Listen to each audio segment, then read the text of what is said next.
Bonjour à tous, bienvenue sur les gars du foot. Aujourd'hui, vidéo un peu différente, on va apprendre à se connaître. Vous allez nous dire, vous, en commentaire, quelle est votre vision du football, en général, mais aussi par rapport au thème qu'on va aborder ici. Nous, notre but, c'est de vous présenter justement la nôtre. On va revenir sur plusieurs petits points, on va vous expliquer un peu comment on voit le football. Salut à tous. C'est parti. Alors pour notre formation préférée, moi perso, j'aime beaucoup le 3-5-2. D'accord. J'aime beaucoup le 3-5-2 et toi Pierre?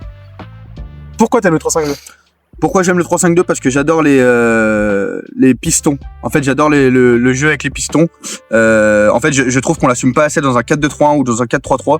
C'est-à-dire que les latéraux dans un 4-3-3 ou dans un 4-2-3-1, comme on peut le voir à la Coupe du Monde en ce moment, ils montent mais ils savent pas vraiment quoi faire avec le ballon, que ce soit défensivement ou offensivement, parce qu'ils sont cantonnés derrière des ailiers. Alors qu'en piston, ils peuvent avoir un jeu libre. Et c'est ça que j'aime beaucoup. Ouais, ils ont vraiment un couloir libéré. Exactement. Je comprends ta vision. Et aussi, j'aime beaucoup jouer avec deux pointes.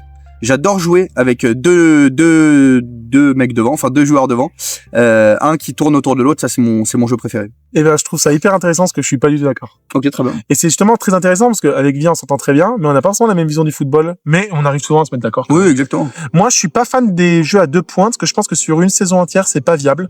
Okay. Je parle pour un championnat parce que s'il y en a un des deux qui se blesse, tu devras revoir toute ton animation offensive. S'il y en a un des deux qui est dans une forme négative ou moins bonne, ça impacte forcément le deuxième. Et puis des fois, t'as aussi de l'ego entre deux attaquants. Ah ouais, mais après, quand tu joues en 3-5-2, forcément que t'as de quoi faire derrière. Hein. T'as un vivier derrière parce que tu t'es adapté à ce mercato, tu t'es adapté à cette formation.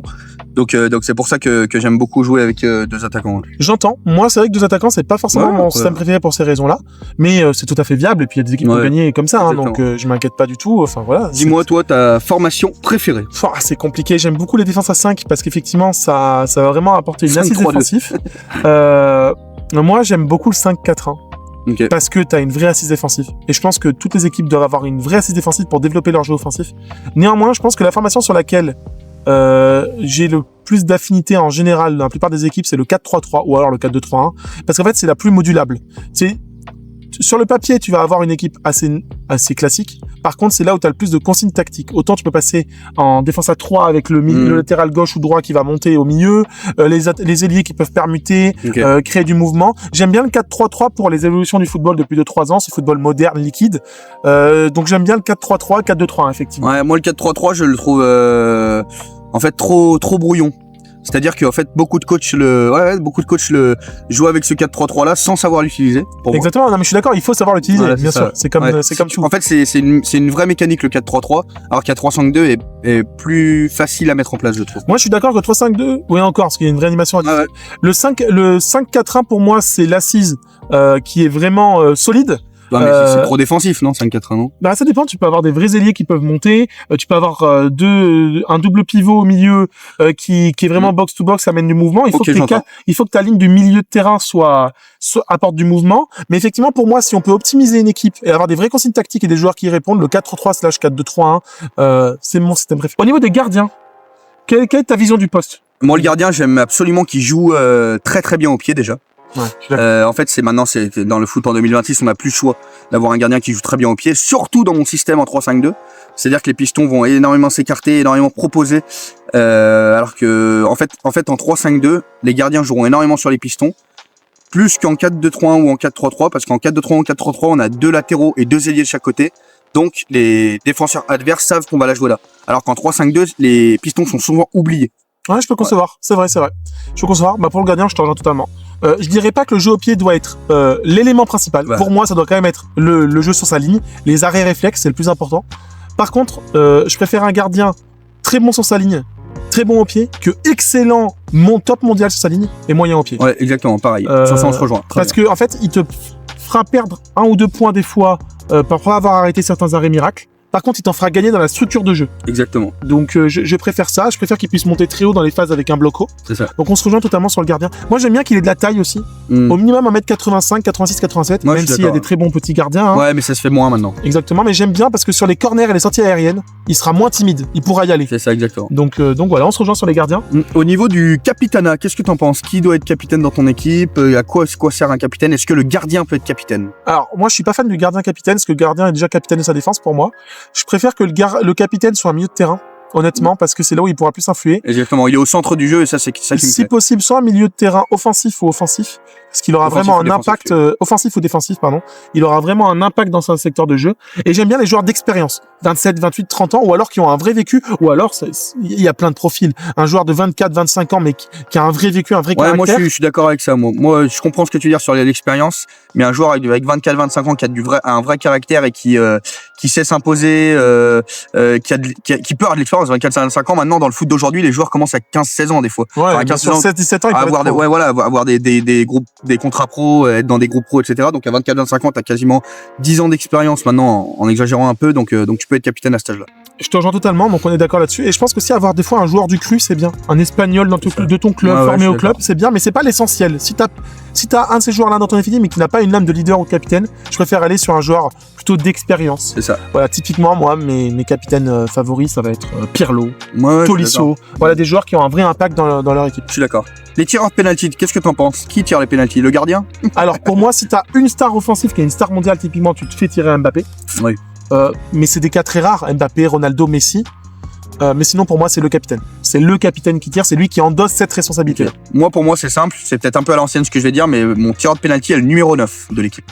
Parce que le numéro 9, c'est celui qui est face au cage, c'est celui qui a l'habitude de marquer, c'est celui qui est le plus à l'aise face à une cage, normalement. Enfin, c'est la base du foot. Bien sûr. Donc moi, le numéro 9 doit tirer les pénaltys. Je pense que c'est les deux visions. Vous nous direz ce que vous en pensez en commentaire, sachant que c'est un vrai geste technique. Donc moi, bien sûr, c'est mon capitaine. Je dis pas juste tu tires comme ça. Je le fais travailler à l'entraînement sur des saisons et des saisons. Je le fais travailler les pénaltys. Sur les coups francs et les corners, bon, je pense qu'on va se rejoindre rapidement là-dessus. Moi, je les travaille à l'entraînement, c'est clair. On met en place plusieurs formations. On regarde ce qui se fait. On fait du coup plusieurs idées et on travaille ça. Parce que maintenant, les coups de pied arrêtés, ce jeu arrêté, c'est essentiel. Quand on regarde dans beaucoup d'équipes aujourd'hui, les corners ou les coups francs sont tirés sans travail. Un peu au feeling. En tout cas, sans idée qui se répète à chaque corner. On le met entre guillemets dans la boîte, comme on dit, dans la surface de réparation, et on prie pour qu'il se passe un miracle. Mais non, pour moi, je suis d'accord avec toi. On travaille ça et surtout sur les corners, il doit y avoir des tactiques qui se mettent en place, des dispositifs importants, quoi. Au niveau de mon style de jeu plus général, parce que les défenseurs, vous l'avez compris, on a un peu parlé de la défense à 3, défense à 5. Moi, je trouve que la défense à 4, quand c'est très bien équilibré, que ça tient bien, l'alignement défensif, c'est très bien. Défense à 5, c'est un vrai apport. Et après, la défense à 3 avec les pistons, on en a parlé. Le milieu de terrain et l'attaque, on en a un peu parlé aussi. De toute façon, je pense que ça se défend aussi beaucoup des profils qu'on a. Moi, ma vision du foot, en général, c'est la possession. Alors, je suis pas henriquien dans le sens que une possession comme Henrique en 2022 avec l'Espagne, par exemple, une possession à outrance un peu stérile. Néanmoins, je pense que plus t'as le ballon, mieux c'est. Parce que ton équipe travaille, les adversaires courent, tu mets en place des automatismes, ça coulisse plus facilement. Et en fait, moins l'adversaire a le ballon, moins il est dangereux sur le principe. Bien sûr, c'est pas le cas tout le temps, mais c'est sur le principe. Et plus t'as le ballon, plus t'es dangereux. Tu vas fatiguer ça et tu vas aussi des fois l'endormir. Et tu peux trouver la passe qui tranche tout un bloc. Parce que justement, l'adversaire a été endormi de 5 minutes de possession. Je suis d'accord avec toi, mais moi j'adore le jeu en contre aussi. Je suis très fan du jeu en contre et notamment avec mon 3-5-2. On va beaucoup attendre l'adversaire et les pistons vont exploser quand il faudra et on aura 2 pointes, un qui pourra coulisser d'ailleurs, c'est important aussi ça, hein, les deux de devant ils pourront coulisser de chaque côté et du coup voilà, j'aime beaucoup le jeu de contre, cette explosivité que je recherche dans le football, notamment avec ce 3-5-2 là. J'entends, c'est très intéressant et puis je pense aussi ça, ce que tu dis, ton système préférentiel, ça met aussi une pression à l'adversaire parce qu'il sait qu'il peut pas monter très haut parce que sinon il va se prendre des flèches en contre. Donc j'entends totalement. Qu'est-ce que vous en pensez? Dites-le nous, vous le savez. Également, si je devais finir, moi j'aime beaucoup aussi alors juste, je vais revenir là-dessus. Possession et contre pour moi ne sont pas antinomiques. Ah oui non, c'est pour ça que tu peux très bien avoir une possession mais avoir des flèches sur les ailes pour pouvoir proposer ce jeu de contre, un peu ce que fait le PSG depuis 2 ans. C'est pour ça que j'ai dit que j'étais d'accord avec toi sur la possession. Également, j'aime beaucoup le 9, le vrai rôle d'un pur 9. Je suis pas trop fan du faux 9. Même dans un système de possession, j'aime bien avoir un vrai 9, un gars qui est là pour marquer. Ouais, qui reste en sauf s'il a des qualités exceptionnelles.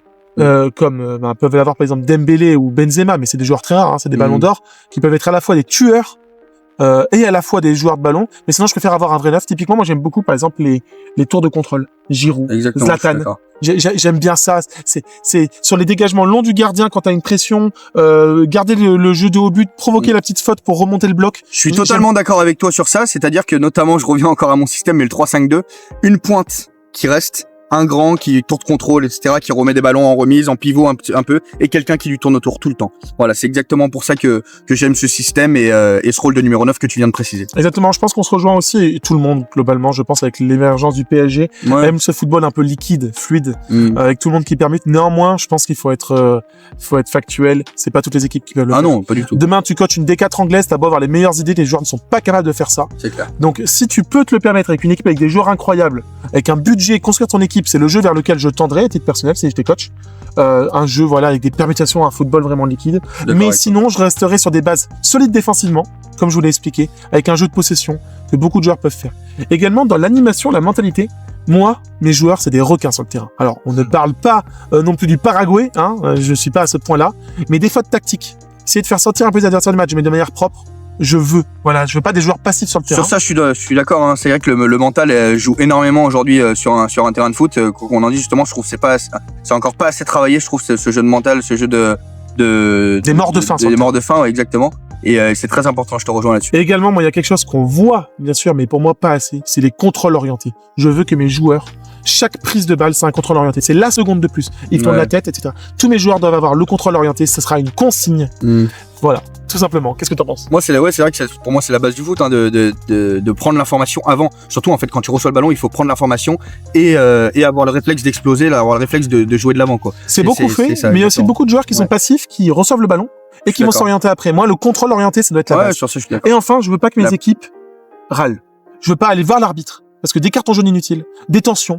Ils restent concentrés dans leur match. Ah, ça, malheureusement, tout le monde aimerait ça, je pense, mais c'est vrai qu'au milieu au milieu du jeu, au milieu de l'action, au milieu du match, c'est des fois assez dur de se contrôler, mais voilà. Idéalement, c'est ce que j'aimerais chercher. Et vous, surtout, quelle est votre vision du football? Qu'est-ce que vous pensez de notre vision?